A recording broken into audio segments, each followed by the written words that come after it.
జీ5 app download చేసుకుని పూర్తి ఎపిసోడ్లని ఉచితంగా చూడండి. అవసరం లేదు. ఇక మీదట నువ్వు ఎలాంటి కండిషన్స్కి అగ్రి అయ్యి ఏ పని చేయక్కర్లేదు. నువ్వుగా ఉండొచ్చు. ఏమంటున్నావు గురు? నేను చేసిన తప్పుకి శిక్షిస్తున్నావా? లేదు,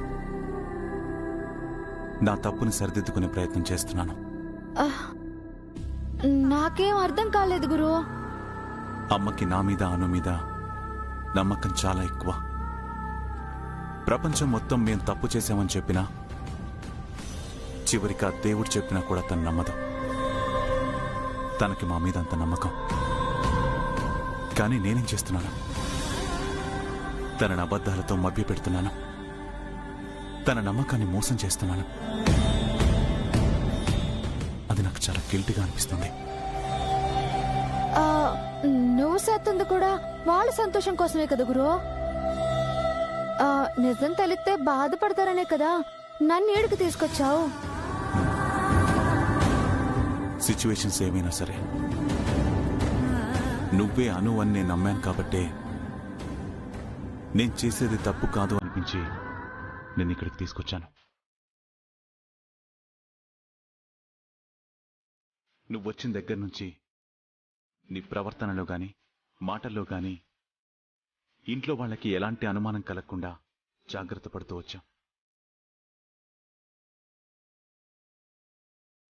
ఒకవైపు మాన్సి శీల గారేమో నువ్వు అను కాదని నిరూపించే ప్రయత్నం చేస్తూనే ఉన్నారు.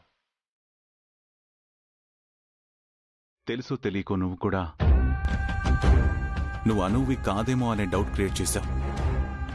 ఇది ఇలాగే కంటిన్యూ అయితే ఏదో ఒకరోజు నిజం బయటపడక తప్పదు. అప్పుడు కూడా అమ్మ నన్నేమీ ప్రశ్నించదు. ఎందుకంటే తన కొడుకు ఏం చేసినా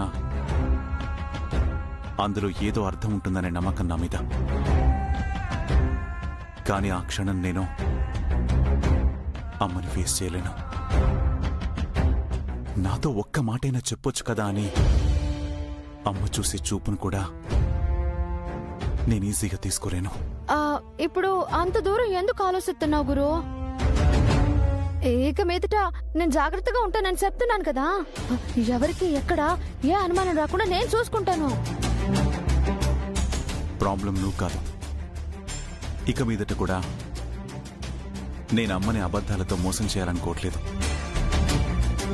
నువ్వే అనువనే నా నమ్మకం నిజమో అబద్ధమో కానీ ఆ నమ్మకంతో అమ్మ నమ్మకాన్ని మభ్యపెట్టలేను. అందుకే